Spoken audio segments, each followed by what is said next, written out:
यूनिवर्सिटियों में आंदोलन है, कॉलेजों में, सचिवालयों में इतनी व्यापक छात्र आंदोलन बहुत दिनों में दिखाई दिया।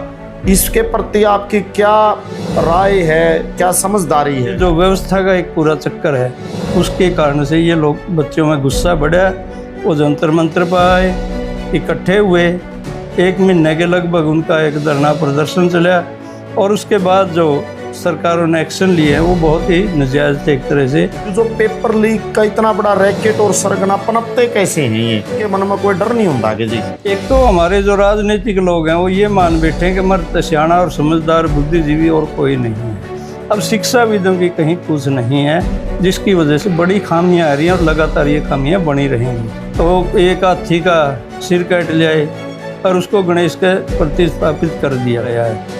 मतलब वो प्लास्टिक सर्जरी का एक उदाहरण देते हैं कि जिस देश का प्रधानमंत्री ही उन तथ्यों को सही ठहराने का प्रयास करता है, तो फिर क्या उम्मीद कर सकते हैं आप कि बाकी तंत्र क्या करे? अब जब इस्तीफा हुआ है मानव संसाधन विकास मंत्री जी का, इसके बाद इसके दूरगामी क्या कोई राजनीतिक या सामाजिक असर भी देखते हैं आप? पढ़ेंगे इसके? वो असर तो जरूर होंगे, कितने होंगे ये जनता पर निर्भर करता है। तरह से आप ये कह सकते हैं जीत इसी बात की है कि ऐसे तानाशाह प्रशासन को, सरकार को और खास सरकार के नेताओं को झुकाया है। और ये हौसला भी बढ़ेगा आम आदमी में कि झुकाया तो जा सकता है, झुकाने वाले होने चाहिए।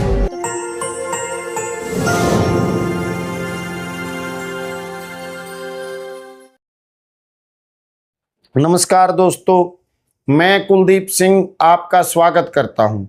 आज हम बातचीत करेंगे वर्तमान छात्र आंदोलन के परिप्रेक्ष्य, पृष्ठभूमि, कारणों और छात्र आंदोलन जो चला है उसको सरकार को डील करने के तरीके और भारतीय लोकतांत्रिक व्यवस्था में छात्र आंदोलन की भूमिका और इस पूरे छात्र आंदोलन के पीछे छिपी हुई नीतिगत कारकों के बारे में हम बातचीत करेंगे। नई शिक्षा नीति से लेकर पूरा एजुकेशन सिस्टम के अंदर किस प्रकार से गिरावट, षड्यंत्र और भ्रष्टाचार पैदा हुआ। हम बातचीत करेंगे इन छात्र आंदोलनों की उपलब्धियों के बारे में और बहुत सी बातचीत पर विचार मंथन करेंगे, चर्चा करेंगे। ये बातचीत एक शुरुआत है, एक संवाद की, एक चर्चा की, समझने की। और आज की हम बातचीत करेंगे मास्टर बलबीर सिंह जी के साथ, जो अखिल भारतीय किसान सभा के प्रदेशाध्यक्ष हैं, संयुक्त किसान मोर्चा के वरिष्ठ नेता हैं और एक अध्यापक रहे हैं। बतौर अध्यापक उन्होंने सैकड़ों हजारों विद्यार्थियों को पढ़ाया है। उन्होंने अपनी उम्र का बड़ा हिस्सा अध्यापकों को संगठित करने में खर्च किया है। वो हरियाणा विद्यालय अध्यापक संघ के राज्य के अध्यक्ष रहे हैं और कर्मचारी आंदोलन में भी उन्होंने काम किया है। तो आइए हम सीधे रूबरू होते हैं मास्टर जी से। नमस्कार मास्टर जी। नमस्कार जी, आपका चैनल पर स्वागत है मास्टर जी। आपका भी और आपके दर्शकों का भी बहुत बहुत स्वागत है, क्योंकि आपके माध्यम से हमारी खबरें प्रदेश, देश और दुनिया में जाती हैं। तो मास्टर जी, आपने तो बड़े करीब से देखा है छात्र आंदोलन। बिल्कुल, आप तो इसमें एक प्रकार इसके सक्रिय किरदार भी रहे। तो आपसे यही जानना चाहेंगे कि ये जो पूरा छात्र आंदोलन का परिप्रेक्ष्य है या जो पृष्ठभूमि है, या कोई छात्र आंदोलन ये सब सपूर्त फट पड़ा, या कोई जिसके पीछे लगातार क्रमबद्धता और नीतिगत कारक हैं। अमेरिका से अभिजीत दीप के आए, वो जंतर मंतर पर धरने पर बैठे और पूरे देश के अंदर तमाम यूनिवर्सिटियों में आंदोलन है, कॉलेजों में, सचिवालयों में इतनी व्यापक छात्र आंदोलन बहुत दिनों में दिखाई दिया। इसके प्रति आपकी क्या राय है, क्या समझदारी है? देखिए, एक तो जैसे आपने कहा कि भाई छात्र आंदोलन स्वयं स्फूर्त है या फिर कोई कारण है इसके पीछे, उनको अपने गहराई से सोचना पड़ेगा। ये कोई एक दिन में या 10 दिन में या 1 साल में उभरा हो, ऐसा नहीं है। कई बार हमारे बुजुर्ग कहते थे भाई कहीं आग सिलगरी है, और सिलगरी है जब तक तेज हवा नहीं आवेगी वो वहीं दबी पड़ी है। लेकिन जैसे कोई तेज हवा का झोंका आएगा तो न जाने कितनी दूर तक क्या नुकसान कर देती है।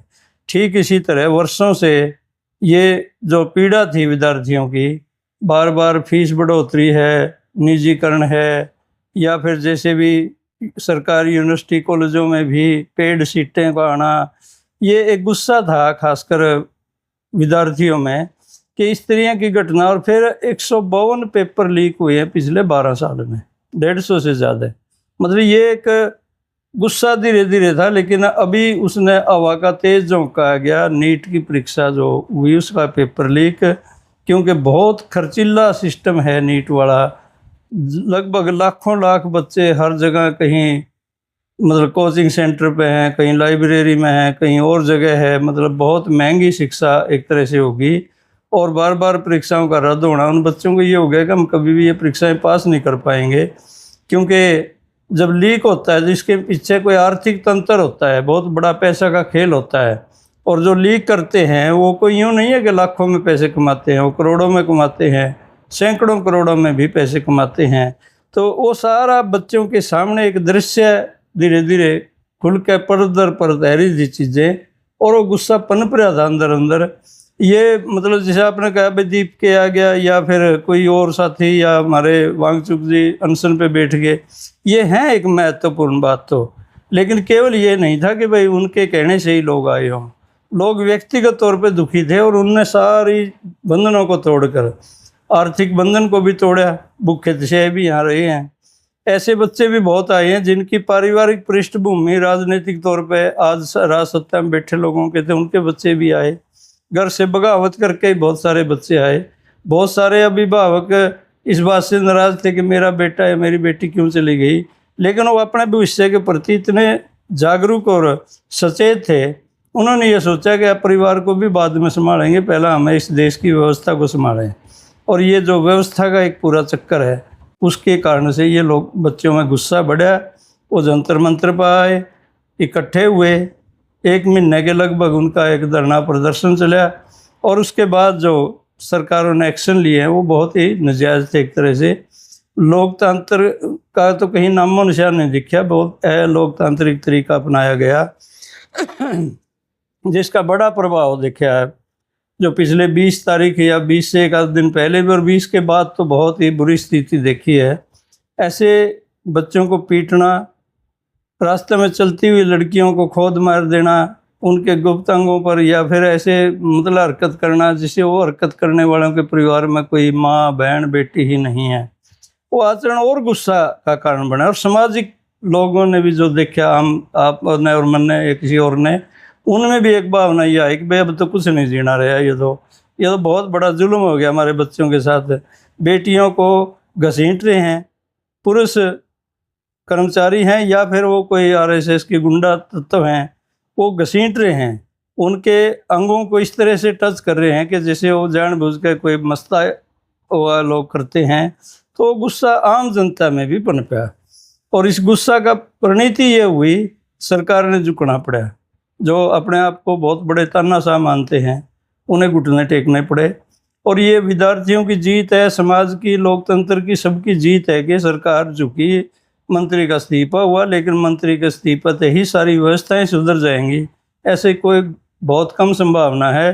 कोई बोला आदमी तो ये कह सकता है कि तो कुछ नहीं बचा, मंत्री को अपने हटवा दिया और अपन जीत गए। ये सच है कि कुछ समय के लिए हमें जीत मिली है, लेकिन ये जीत कोई लंबे समय तक चलेगी ऐसा कुछ नहीं है। क्योंकि राज सत्ता में बैठे हुए लोगों को, उनके दिमाग में मुनाफाखोरी, ज़्यादा पैसा कमाना वो ललक है, और आगे भी संभावना बहुत कम है। बेशक इन्होंने ऐलान किया कि 100 करोड़ का जुर्माना लगा देंगे, 10 करोड़ का जुर्माना लगा देंगे, 10 साल की सज़ा कर देंगे। तो ये जुर्माना तय, सज़ा तय, पेपर आउट होने नहीं रुकेंगे, बल्कि उसके लिए तो बहुत बढ़िया कोई व्यवस्था ऐसी करनी पड़ेगी, ऐसे लोगों को भर्ती करना पड़ेगा। अभी जो आचरण देखा है पिछले 3-4 दिन में ही, मंत्री भी बदला है, मंत्री का स्टाफ भी बदला है, और जो स्टाफ में लोग आए हैं वो जो पहले थे, चाहे वो सार्वजनिक वितरण प्रणाली में थे, चाहे कोई पंचायती राज तंत्र में था या कहीं और था, उनके रिकॉर्ड बहुत बढ़िया नहीं है। और इस मंत्री का भी आचरण बहुत बढ़िया नहीं है। इनों का भी अपने बहुत सारे समय जो से नया शिक्षा मंत्री बने प्रहलाद जोशी, उनका रिकॉर्ड भी कोई ऐसा हो कि भाई शिक्षा के प्रति वो बहुत जागरूक रहे हैं, ऐसा कुछ नहीं है। तो उम्मीदें बहुत सारी नहीं है, लेकिन अभी हमें खुशी का एक माहौल है पूरे देश में, और वो खुशी मनानी भी चाहिए कि एक तानाशाह को झुकाया और एक मंत्री का इस्तीफा वापिस हुआ है, वो उसने कैबिनेट से हटना पड़ा है। तो ये एक जीत तो है, लेकिन इस जीत को लंबे समय तक चलाना है तो जागरूक रहना पड़ेगा। तो मास्टर जी, आपने व्यवस्था संबंधी बिल्कुल सही बातचीत की। एक मैं जब वहाँ विद्यार्थियों के प्रोटेस्ट को, आंदोलन को कवर कर रहा था, तो वहाँ एक नारा भी उठा था, जो ये एनटीए है, नेशनल टेस्टिंग एजेंसी, जब से ये बनाई है, या जो पहले पेपर राज्यवार होते थे उसको केंद्र में लेके आए और एक प्राइवेट कंपनी को ठेका दे दिया पेपर करवाने का, लीक हो रहे हैं। तो यूँ क्या सिस्टम है कि सरकार के पास सरकारी एजेंसीज हैं, सरकारी लोग हैं, सरकारी स्ट्रक्चर है, फिर भी ये प्राइवेट संस्था को दे रहे हैं। और आप तो खुद एक अध्यापक रहे हो, आपने परीक्षाएं भी ली हैं। ये जो पेपर लीक का इतना बड़ा रैकेट और सरगना पनपते कैसे हैं ये पूरी की पूरी प्रक्रिया कैसे होती है? इस पर कोई कानून का अंकुश या उनके मन में कोई डर नहीं होता कि जी? मैं इस बात को आपके ही प्रश्न से शुरू कर रहा हूँ कि जो भी चीज़ केंद्रीयकरण होगा उसमें खराबियाँ ज़्यादा आएंगी। विकेंद्रीकरण जितना होगा उसमें एक तरह की पारदर्शिता आएगी। केंद्र सरकार ने हर चीज़ को केंद्रीयकरण की तरफ ले गई है, और केंद्रीयकरण भी अकेला दोषी नहीं है, बल्कि अब क्या हो गया है, आप परिप्रेक्ष्य में पूरे सिस्टम में देखेंगे, एक तो हमारे जो राजनीतिक लोग हैं वो ये मान बैठे हैं कि मर्द सियाना और समझदार बुद्धिजीवी और कोई नहीं है। एक बड़ी खराबी है ये। और दूसरा, हमारे जो ब्यूरोक्रेट्स हैं उन्होंने भी ये मान लिया कि बुद्धि तो बस केवल ब्यूरोक्रेट्स के पास है, और बाकी लोग तो वैसे ही हैं, ये तो सामान्य छोटे छोटे काम, नौकरी, पैसा करने वाले लोग हैं, या छोटा मोटा कारोबार करने वाले, इनके पास बुद्धि नहीं है। बुद्धि का केंद्र या तो राजनीतिक लोगों के पास है या फिर ब्यूरोक्रेट्स के पास है।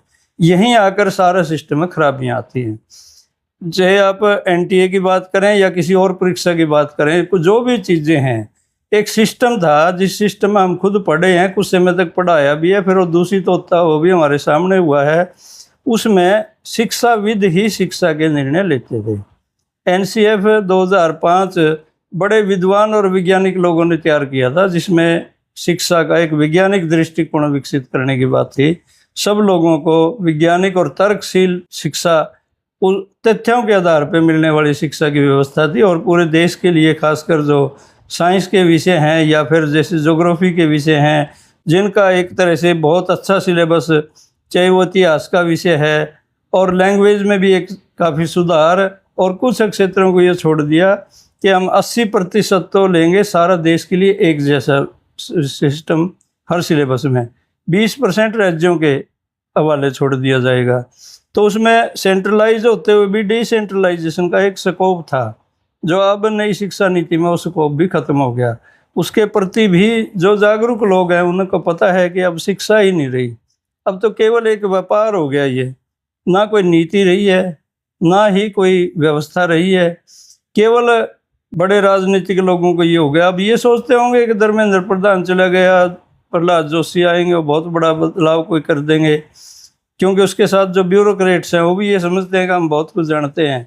ये हमारे अनपढ़ बुजुर्ग भी एक कहावत कहते थे, मैं आपके चैनल के माध्यम से उसे कोट करना चाहता हूँ। खिस्सब यानी खिस्सब साजे, बिन खिस्सब के कुत्तक बाजे।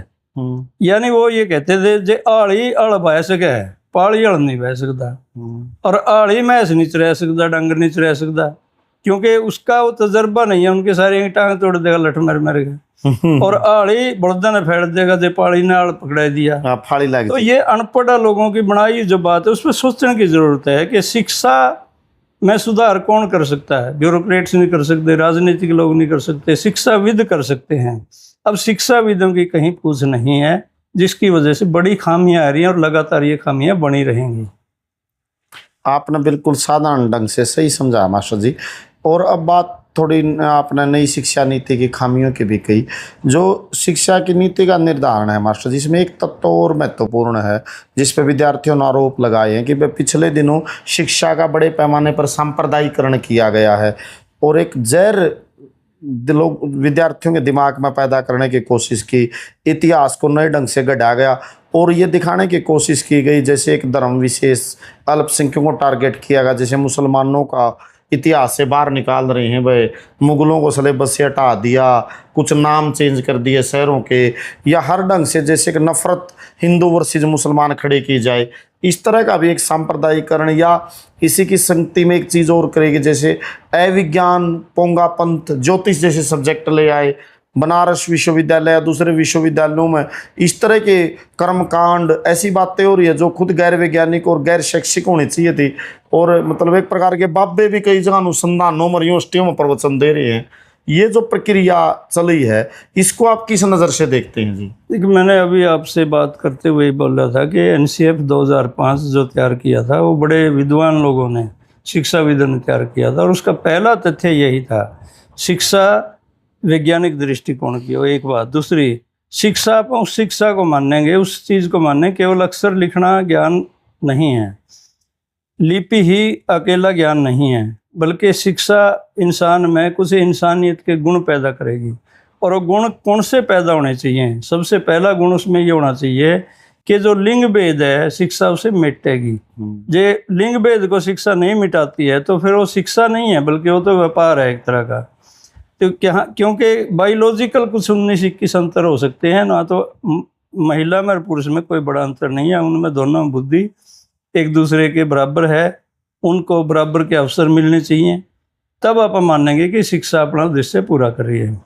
इसके अलावा शिक्षा के और भी उद्देश्य हैं। सबसे महत्वपूर्ण है जो, कोई धर्म की शिक्षा नहीं है किसी तरह की, या फिर रंग भेद की नहीं है। बहुत सारे लोग हैं जो ये समझते हैं कि ये गोरे तो बहुत सियाणे होंगे, ये काले हैं, ये हबसी हैं, फलाना है, ये क्या जानते होंगे। ऐसा कुछ नहीं है। नेल्सन मंडेला जैसे लोगों ने ये सिद्ध कर दिया, और कितने ही विद्वान हुए जिनके अपन नाम लेवांगे। तो कोई रंग से विद्वान बनता हो या रंग से कोई ज़्यादा कार्य कुशलता किसी के पास हो, ऐसा कुछ भी नहीं है। तो रंग भेद यदि शिक्षा नहीं मिटाती है, एक इंसान को इंसानियत की तरफ नहीं ले जा रही है। फिर ये धर्म भेद हैं, जाति भेद हैं। अपन जब देखते हैं आगे चल के एक वर्गीकरण है, अमीर गरीब छोटा बड़ा का है, क्योंकि उसको एक तरह से बाईपास कर दिया जाता है जो समर्थ नहीं है।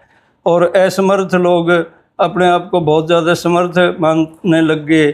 जिनके पास कोई धन दौलत है या कोई और संसाधन है, उसके बल पे वो बहुत कुछ आगे बढ़ने की कोशिश करते हैं जो नाजायज़ है। दूसरा, फिर आपने एक सवाल में इसी में बात रखी, सांप्रदायिकता है। मतलब शिक्षा का उद्देश्य नहीं है सांप्रदायिकता फैलाना। सांप्रदायिकता शिक्षा दोषी भी नहीं है उसके लिए, दोषी है उसको लागू करने के तौर तरीके। जैसे अभी आपने ही अपनी बातचीत में रखा कि ये पोगापंथ है, और कोई क्या कर रहा है इस बात को आप भूल जाएं। अपना देश का प्रधानमंत्री अनीता अंबानी का अस्पताल की ओपनिंग करता है, और उस ओपनिंग करते हुए वो कहता है कि पूरी दुनिया में सबसे पहले प्लास्टिक सर्जरी हिंदुस्तान में शुरू हुई। और वो तथ्य देता है फिर, भाई गणेश की गर्दन कट गई, फिर उसको ये कहा गया कि भाई कोई ऐसी गर्दन ले आओ जो इसका लगाई जा सकती है। तो एक हाथी का सिर काट ले आए और उसको गणेश के प्रतिस्थापित कर दिया, और गणेश फिर उस सूंड के साथ और उस सिर के साथ ही आगे जिंदा रहा है। मतलब वो प्लास्टिक सर्जरी का एक उदाहरण देते हैं कि हमने ये कमाल कर दिया जो अभी भी दुनिया में संभव नहीं, किसी और का अंग जोड़ दिया जाए, लेकिन इसमें कर दिया। इसका सीधा अर्थ क्या है? बच्चा है या कोई और है, ये सोचेंगे कि प्रधानमंत्री जी बड़े बुद्धिमान है, इन्हें सारा बेरा है और ये सच ही कह रहे हैं जो कुछ कह रहे हैं। लेकिन यह 100% झूठ है। जो काल्पनिक कपोल कथाएं हैं उनके आधार पर यदि इस देश का प्रधानमंत्री ही उन तथ्यों को सही ठहराने का प्रयास करता है तो फिर क्या उम्मीद कर सकते हैं आप कि बाकी तंत्र क्या करेगा?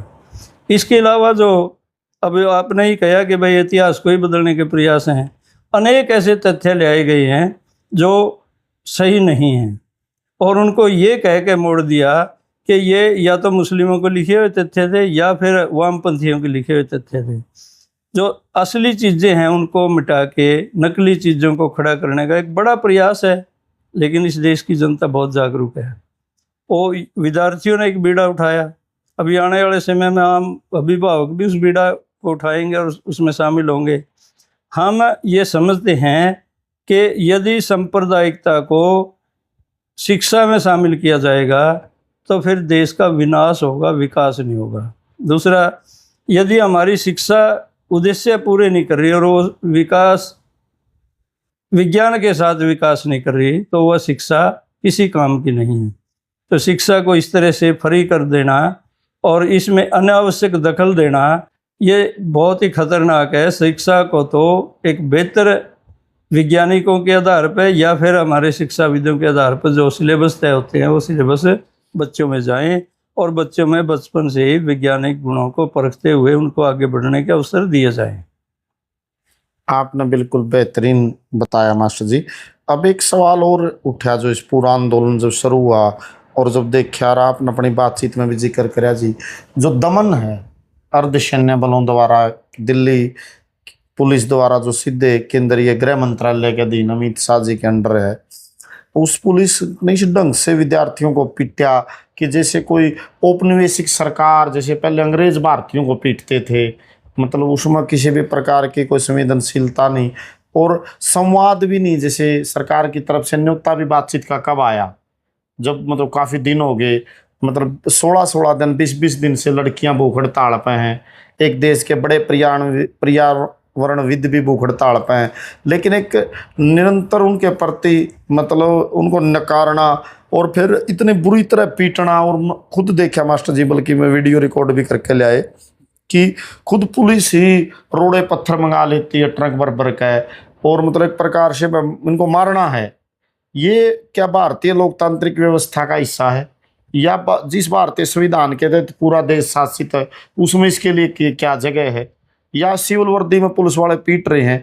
ये जो पूरा दमन होता है सिर्फ इस आंदोलन का नहीं और भी आमतौर पर होता है, इसका पीछे के कारक क्या हैं और इससे जूझने का क्या तरीका, और इस तरह के दमन को क्या क्या जगह है आज के आधुनिक लोकतांत्रिक व्यवस्थाओं में? ये होना चाहिए, नहीं होना चाहिए, या जो लोग पीटते हैं, जो ऑर्डर देते हैं, उन पर क्या कोई वैधानिक कार्रवाई भी हो सकती है? इस पर आपकी क्या राय है जी? देखिए, एक तो सबसे ज़रूरी बात यह है कि हमें एक लोकतांत्रिक देश हैं और लोकतंत्र में हमारा एक संविधान है और संविधान में दर्ज चीज़ों को ही प्रशासन ने भी शामिल करना चाहिए। जो दमन हुआ है वो बिल्कुल असहनीय है। जिन बच्चों पे दमन हुआ उनके साथ तो हुआ सो हुआ कि जैसे ये गोलियां चलाई गई, एक तरह से बेल्ट गन चलाई गई हैं, तो उस तरह की चीज़ें बिल्कुल अमानवीय हैं। दूसरा, ये जो डंडे लाठी बरसाई गई, सिर में भी लाठी मारी गई, ये पुलिस का काम नहीं है। मैं व्यक्तिगत तौर पे मानता हूँ, हो सकता है कोई पुलिस वाला भी इस तरह का कसाई हो, लेकिन पुलिस का नहीं है, बल्कि पुलिस के बेस में कोई और लोग, क्योंकि अभी पूरे देश में ये चर्चाएं हैं और पीछे किसान आंदोलन में भी हमने स्पष्ट देखा है, आरएसएस बीजेपी के बैड एलिमेंट गुंडा तत्व पुलिस के बेस में या फिर वो सिविल ड्रेस में पुलिस को एक बार आगे करके और फिर लोगों को पीटते रहे हैं। पहले भी उनका रिकॉर्ड है, अभी भी ये है। तो उसमें सबसे ज़रूरी चीज़ ये है कि पूरा देश ने जंतर मंतर पर देखा, अन्य जगह पर तो उतनी कवरेज भी नहीं होती। आप भी कवरेज कर रहे थे और भी कर रहे थे। कितनी ही मतलब एक जैसे बड़ा जो आप कह देते हैं डंपर और रोड का पत्थर का भरा वहाँ खड़ा है, तो कोई विद्यार्थी ला सकता है? नहीं ला सकता। इसका मतलब प्रशासन के द्वारा आया है, प्रशासन किसी के इशारे पे लेकर आया है। फिर अनेक गाड़ियां के शीशे टूट रहे हैं, वहाँ से निकलते हुए लोग देख रहे हैं। जब तक कोई हु अल्लाह नहीं है, हमला बाद में होता है और उससे पहले ही गाड़ियों के शीशे टूटे होते हैं, ये कहने के लिए कि इन विद्यार्थियों ने पत्थरबाजी की, इन्होंने गाड़ियों के शीशे तोड़े, फिर हमने ये गन भी चलानी पड़ी, फिर हमने अश्रु गैस भी छोड़नी पड़ी, फिर हमें लाठीचार्ज भी करना पड़ा, जबकि ये सारा प्लान्ड था। और प्लान्ड, अब ये बात होती है कि भाई हम जिसको दोषी मान रहे हैं वही जांच करेंगे, फिर उस जांच का अर्थ क्या रह गया? क्योंकि वहाँ चाहे पुलिस प्रशासन के बहुत हाई पदों पर बैठे हुए लोगों के ये कारनामे थे, चाहे गृह मंत्री के इशारे पे थे, अब वो जांच भी कौन करेगा और उस जांच में से क्या निकलेगा? और जिस तरह से मुकदमे बनाए गए, और आज ही नहीं है, पहला भी अपने JNU में देखा है कि UAPA लगा के गिर दिए, जेलों में पड़े हैं बहुत लंबे समय से। जो बच्चे UPSC की तैयारी करने गए थे, जो बच्चे अपने अपने सब्जेक्टों में बहुत ही बेहतरीन काम करने वाले लोग थे, और JNU जो एक तरह से वैचारिक संस्था बहुत बड़ा है, जिसका नाम है, और देश में यदि कोई ऐसी संस्था है जो दुनिया में कोई स्थान रखती है तो JNU है। वहाँ भी ऐसा ही हुआ था, मतलब बच्चों को ही दोषी बना दिया, खुद तोड़फोड़ कर दी। लाइब्रेरी में बैठे बच्चे पीट दिए, वहाँ तोड़फोड़ करके उन्हीं के सिर लगा दिया, बिल्डिंगों के शीशे तोड़ दिए, और यहाँ भी वही हाल देखा गया है। तो ये एक प्लान्ड है, और प्लान्ड में वो हो सकता है गृह मंत्री का इशारा हो सकता है बहुत ऊंचे पदों पर बैठे हुए ब्यूरोक्रेट्स का हो, या फिर राजनीतिक लोगों का है। ये जनता को भी समझने की ज़रूरत है कि हमने राज करने के लिए कैसे लोगों को चुन लिया है, और जो आज ब्यूरोक्रेसी बेलगाम हो रही है उस पर भी लगाम लगाने की ज़रूरत है। और जिस तरह से आम जनता की अनदेखी की जा रही है, वो तो अलग बात है कि वहाँ तो बहुत ही बुद्धिजीवी लोग थे, पूरा देश का मीडिया था, दुनिया का मीडिया भी था, इतना पर्दा रह गया। छोटी छोटी घटनाओं पर न जाने कितने लोगों को जीवन भर के लिए कंडम कर दिया जाता है, उनके हाथ पैर तोड़ दिए जाते हैं, यहाँ भी टूटे हैं, कुछ बच्चों की आंखें भी चली गई, कुछों की सिर में इतनी चोट है कि वो सारा जीवन दोबारा उस तरह के नहीं हो पाएंगे जैसे थे। तो ये संवेदनाएं खत्म हो गई हैं। असल में ये है बात, जो राज चाहिए उन्हें किसी भी विधि से, श्याम दाम दंड भेद जो हम सुनते थे, किताबों में पढ़ते थे, भाई राज करने के लिए कुछ भी करना पड़े वो सब करेंगे। और वैसा अब यहाँ अपने जंतर मंत्र पर हर चीज़ को देखा है उन्होंने। प्रलोभन भी दिए हैं, कुछ लोगों को अपनी तरफ करने के भी दिए हैं, अनशन तड़वाने के लिए भी पूरे प्रयास किए हैं। और वो अलग बात है कि समझौता तो होना ही था, बातचीत से होना था, बातचीत से हुआ, लेकिन समझौता है कि कितने पक्ष लागू होंगे उन बच्चों को जो इस दुनिया में पेपर बार बार लीक होने की वजह से दुनिया से जाना पड़े, उनको क्या मदद मिलेगी। जितने ये घायल हैं, बुरी तरह से टूटे फुटे हैं, जिनके बहुत सारे अंग काम करने के योग्य नहीं रहे, उनकी क्या मदद मिलेगी, ये तो सब समय बताएगा। ये मुकदमे वापस होंगे या बरकरार रहेंगे। मुकदमे झूठे भी हैं, और झूठे मुकदमे भी यदि बच्चों पर बरकरार रहते हैं तो फिर ये आप मान सकते हैं कि ये धोखा है, समझौता नहीं है। और यदि इस पर कुछ पालन होता है, और ख़ासकर आगे आने वाले समय में, जब जैसे इन NTA से कुछ लोगों को बाहर कर दिया, लेकिन जो अंदर लिए हैं उनकी छवि भी तो सुंदर नहीं है, वो भी तो साफ सुथरे नहीं है। फिर क्या विश्वास करें कि आने वाले समय में तो कोई पेपर लीक नहीं होगा। ये कह देना कि 10 करोड़ जुर्माना लगाएंगे, 10 साल की सज़ा देंगे, तो जिसने 100 करोड़ कमाने हैं वो 10 करोड़ दे भी देगा, क्या बिगड़ता उसका। तो ये मतलब कोई बढ़िया चीज़ शिक्षाविदों की देखरेख में होनी चाहिए, निष्पक्ष लोग होने चाहिए, आम बच्चे का भविष्य को भी देखा जाना चाहिए। और ये जिस तरह से निजीकरण हो रहा है, फीस बढ़ोतरी हो रही है, यहाँ तक कि पेपरों की फीस भी बहुत बच्चे नहीं दे पाते। और अब भी 2 लाख बच्चे दोबारा परीक्षा इसलिए नहीं दे पाए कि उनके पास जाने का किराया नहीं था। उन बच्चों में से न जाने किसने क्या बनना था, उनका भविष्य तो पहले ही कुचल दिया गया। और जो योग्य बच्चे थे उनका भविष्य जंतर मंतर पर कुचल दिया गया। ये सरकारों के लिए एक बड़ी चुनौती है, और आम नागरिक ने इस बात को समझना चाहिए। हम राज के हो सकते हैं, लेकिन राज हमारा कभी नहीं होता। तभी तो बीजेपी से संबंधित भी कुछ बच्चे वहाँ आए हुए थे। कुछ लड़कियों ने भी ये कहा कि मेरे माँ बाप बेशक बीजेपी में, लेकिन मैं समझ चुकी हूँ, हमारी आंखें खुल गई हैं। बहुत सारे बच्चों ने वहाँ स्वीकार किया। हो सकता है ऐसे बच्चे आपने भी अपने चैनल पर बात करते हुए मिले हों। तो ये एक बड़ी खामी है और इसको दुरुस्त करना चाहिए।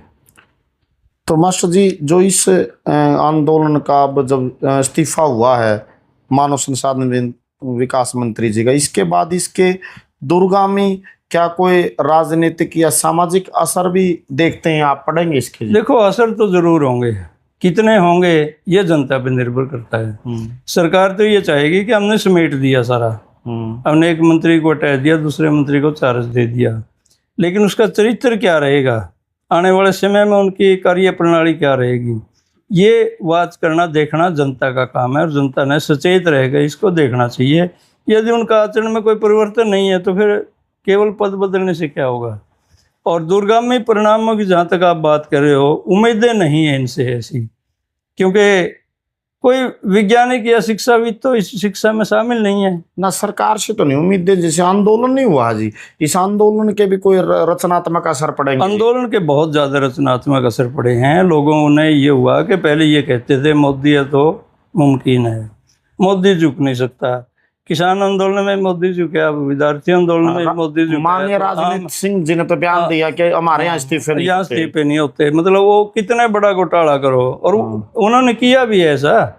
जैसे मतलब बड़े बड़े अपराधी उनके, चिन्मयानंद जैसे जो बलात्कारी लोग थे, या जैसे वो जो अपना कुलदीप सेंगर था, ऐसे लोगों का, बृजभूषण का है, कोई उनने इस्तीफे तो नहीं लिए। उनकी एक टर्म बीत गई या उनको सजा होगी कोर्ट से, वो अलग बात है। उनकी संस्कृति है कि हमने जो कुछ भी हमें उसको बरकरार रखना है। और जनता के लिए एक बड़ी, एक तरह से अपन ये कह सकते हैं, जीत इसी बात की है कि ऐसे तानाशाह प्रशासन को, सरकार को और खास सरकार के नेताओं को झुकाया है। और ये हौसला भी बढ़ेगा आम आदमी में कि झुकाया तो जा सकता है, झुकाने वाले होने चाहिए। तो मास्टर जी एक अंतिम सवाल आपसे पूछेंगे, आप कोई मतलब अपील करना चाहते हो पूरे विद्यार्थी समुदाय से, एक अध्यापक रहे हो आप, एक अभिभावक की नज़र से, या कोई संदेश देना चाहते हो जी? देखो, मैं आपके चैनल के माध्यम से आम सब जनता को, चाहे वो शिक्षाविद लोग हैं, चाहे वो सामान्य लोग हैं, चाहे विद्यार्थी हैं, चाहे कोई अन्य काम करने वाले हैं, हम ये कहना चाहता हूँ मैं जनता को आपके चैनल के माध्यम से कि शिक्षा में एक बहुत बड़ा मूलचूल परिवर्तन की ज़रूरत है।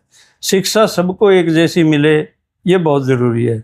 शिक्षा पे अमीर और गरीब का किसी का भी खर्च नहीं होना चाहिए, क्योंकि जब शिक्षा खर्चीली होगी या महंगी होगी तो दुनिया का सिद्धांत ये कहता है जो चीज़ महंगी होगी गरीब से दूर होगी। कोई भी चीज़ महंगी हो तो दुनिया में, खाने की थाली भी यदि महंगी होगी तो गरीब नहीं खा पाएगा, यदि पढ़ाई महंगी होगी तो गरीब का बच्चा पढ़ाई नहीं ले पाएगा, यदि इलाज महंगा होगा तो गरीब का नहीं होगा। अमीर तो ले सकते हैं इलाज, वो तो पढ़ाई भी कितनी महंगी खरीद सकते हैं। तो ये कि जिम्मेवारी सरकारों की भी बनती है, लेकिन आम जनता की बनती है। लोकतंत्र में हम वोट देते हैं, अपने प्रतिनिधि चुनते हैं, उनके साथ ये बातचीत लोगों में करनी चाहिए कि भाई तुम शिक्षा को फ्री करोगे कि ना करोगे। और शिक्षा, स्वास्थ्य, पीने का पानी, रहने का मकान, ये तो सबने ही मिलना चाहिए। और ये जब तक नहीं होगा, खासकर शिक्षा में तो ये सारी जुड़ सकती हैं, जिनके बच्चे कामयाब हो गए उनने ये सारे संसाधन जोड़ लिए, लेकिन शिक्षा में ही दबाएँ तो होगी तो फिर ये देश कामयाबी की तरफ नहीं जा सकता। शिक्षा में किसी तरह की दबाएँ नहीं होनी चाहिए, सबके लिए समान अवसर हो, एक जैसी शिक्षा हो, उस प्रणाली को सरकार और देश की जनता विकसित करने में सहयोग करे, तभी हम एक सुंदर देश, बढ़िया देश, विकसित देश बना सकते हैं। आपने समय दिया मास्टर जी, आपका बहुत बहुत धन्यवाद। और सभी दर्शकों से भी अनुरोध है कि वो मास्टर जी ने जो बातचीत रखी है उसको बड़े चिंतन मनन करें, ध्यान से सुने और तर्क करना सीखें, सवाल उठाना सीखें। यही शिक्षा के सार का एक हिस्सा है। और दर्शकों से अनुरोध है कि वो कमेंट सेक्शन में जाकर अपनी प्रतिक्रिया भी जरूर दें। आप सबका बहुत बहुत धन्यवाद और आपके चैनल का भी बहुत बहुत धन्यवाद। धन्यवाद मास्टर। जय हिंद।